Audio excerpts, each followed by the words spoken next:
마가복음 14장 27절에서 31절요. 제목은 모든 제사가 주와 함께 죽어도 버리지 않겠다 함. 베드로만 그런 것이 아니고 모든 제자가 다 그렇게 이야기했어요. 6월절 만찬을 통해 예수님은 제자들에게 언약이 자네 피를 많은 사람에게 나눠주라 했습니다. 언약의입니다. 언약에 자네 피를, 이 언약 여러분 아는 것처럼 약속이죠. 약속. 자네 피는 십자가를 이야기해요. 그리고 십자가는 뭐예요? 죽고 사는 것을 이야기하죠. 죽은 것은 십자가에 내가 죽었다는 걸 말하고, 산 것은 부활을 말하면서 예수 생명으로 산 것을 말합니다. 이것을 나눠주라는 거예요.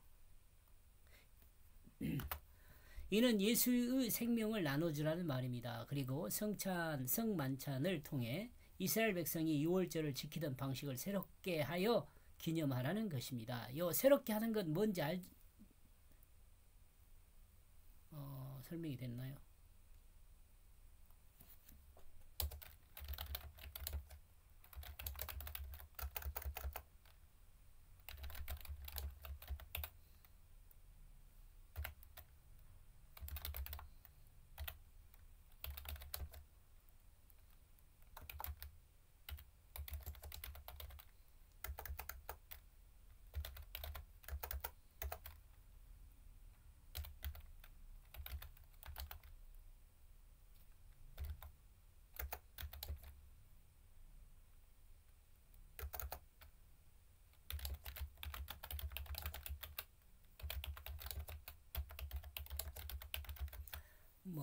여러분도 알겠지만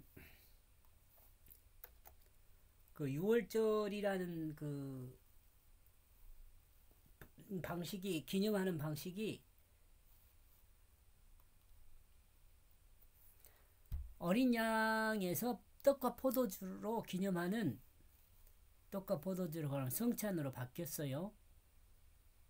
피는 생명이고 생명은 죽은 생명과 산 생명을 말합니다. 죽은 생명은 옛사람 자기중심이 죽었다는 것을 말하고, 산 생명은 예수 생명으로 거듭남을 말해요. 이러므로 예수님의 피는 복음을 말합니다.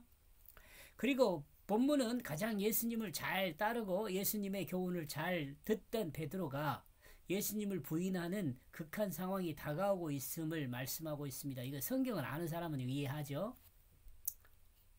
우리는 베드로가 예수를 모른다고 말한 그것에 그 관점이 고정될 수 있습니다. 그러나 본문의 내용은 예수님의 잡히심과 고난을 당하고 죽음이 그 끝이 아님을 알려줍니다.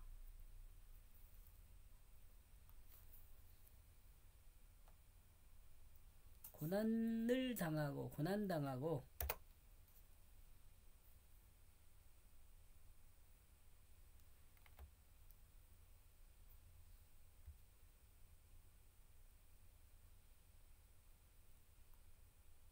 고난과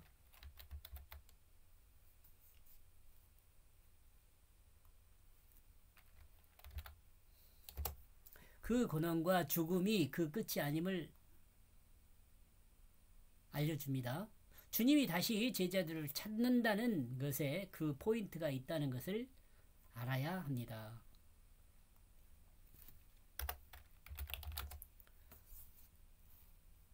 이를 잘 반영해주는 말씀이, 예수님께서 모든 내용을 27절과 28절의 기록을 마무리하고 있어요. 27절과 28절에서 기록을 마무리하고 있습니다.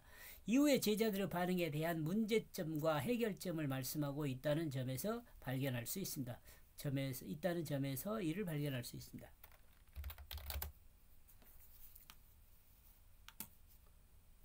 마가복음 14장 27절요. 예수께서, 개역성경입니다. 예수께서 제자들에게 이르시되 너희가 다 나를 버리리라. 이는 기록된 바 내가 목자를 치리니 양들이 흩어지리라 하였느니라.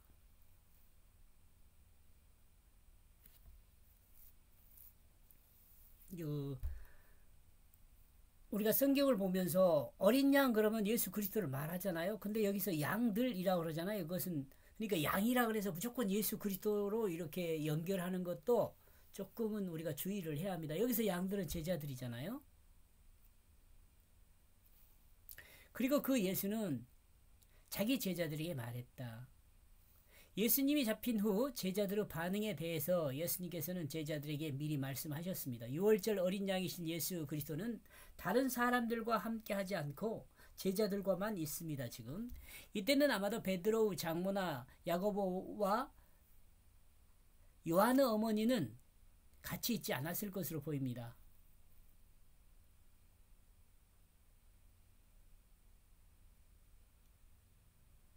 제자들이 야고보라고 하면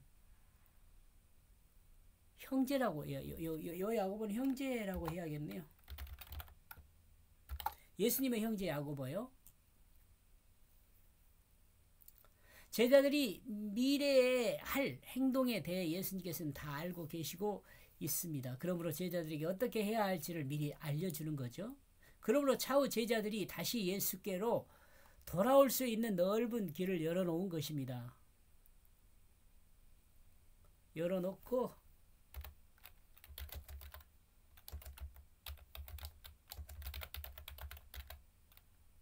알려주고 있습니다.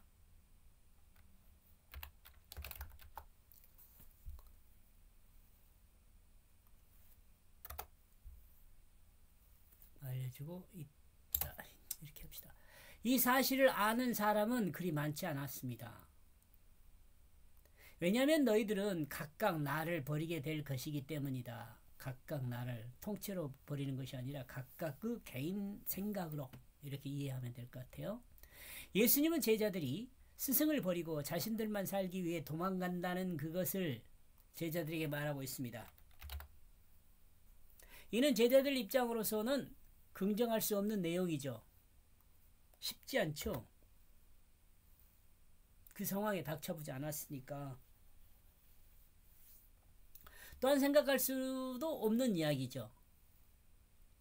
제자들이요. 당시의 상황에서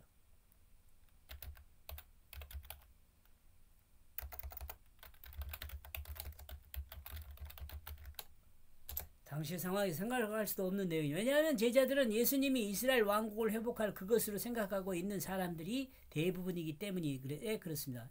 제자들만 그런 것이 아니고 유대인들 그 호산나 다윗의 자손 이런 사람들은 다 그렇죠.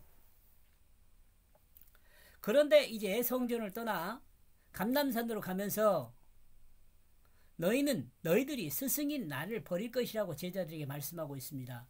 예루살렘으로 입성하면서 호산나 다윗의 자손이여 라는 군중들의 환호를 들었을 때 그 제자들의 생각이 구체적으로 성취되는 것 같았을 것입니다. 같았을 것이다. 그러나 이제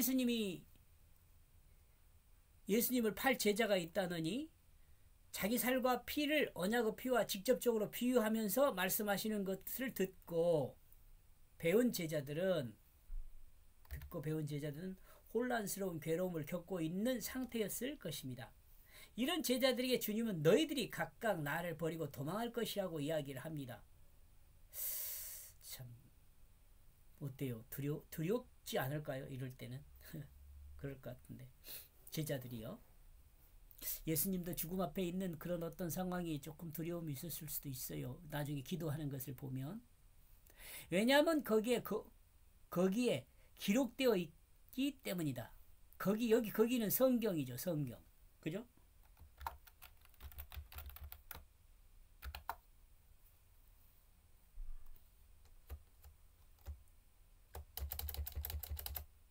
나는 그 목자를 칠 것이다. 예수님은 미래에 겪을 제자들의 고민과 고뇌를 미리 상담하고 계십니다. 너희들이 나를 버리는 것에 대해서 죄책감을 가질 필요는 없다. 왜냐하면 너희들이 나를 버리는 그것은 이미 정해진 길이며 이에 대해서도 선지자의 글에 기록되어 있다.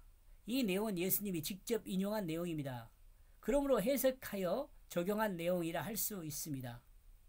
무슨 말이냐? 해석하여 적용한단 말은 이 성경 말씀을 예수 그리스도의 그 구속사에 적용하는 거죠. 예수님이. 스가랴서 13장 7절에 있는 말씀인데요. 만군의 여호와가 말하노라 가라 깨어서 내 목자 내 짝된 자를 치라. 목자를 치면 양이 흩어지리니 이와 작은 자들 위에 내가 내 손을 들이우리라.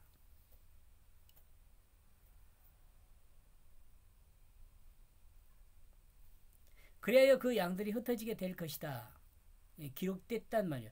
거기에 기록되어 있기 때문이다. 나는 그 목자를 칠 것이다. 이 내용이에요. 그래야 그 양들이 흩어지. 이 내용들이 지금 이 스가랴서 13장 7절에 나와 있는 내용을 주님이 해석해서 제자들에게 가르치는 거죠. 여기서 예수님은 목자로 그리고 제자들은 양으로 비유되고 있습니다. 이는 구약이기 때문에 비유로 말씀하신 것입니다. 그러나 예수님은 이제 제자들에게 말씀하고 있는 것은 은유적인 것이 아니라 직위적인 것입니다. 왜냐하면 예수님은 사실 즉 역사적으로 일어날 사실을 제자들에게 말씀하고 있기 때문입니다. 사실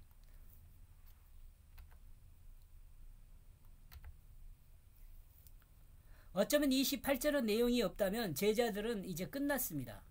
예수님을 따르고 참 복음을 만나서 구원을 얻었다고 생각했지만 만약 주님이 다시 이들을 찾지 않는다면 이들은 돼지가 되거나 돼지 우리로 다시 돌아가는 꼴이 될 것입니다. 이렇게 해서 27절요. 그리고 그 예수는 그 자신의 제자들에게 말했다.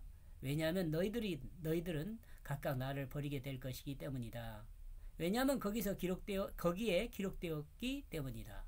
나는 그 목자를 칠 것이다. 그리하여 그 양들이 흩어지게 될 것이다. 너희가 나를 버리실 것이라 기록되어 있다. 내가 그 목자를 칠 때 양들은 흩어지게 될 것이다. 여기까지 보겠습니다. 고맙습니다.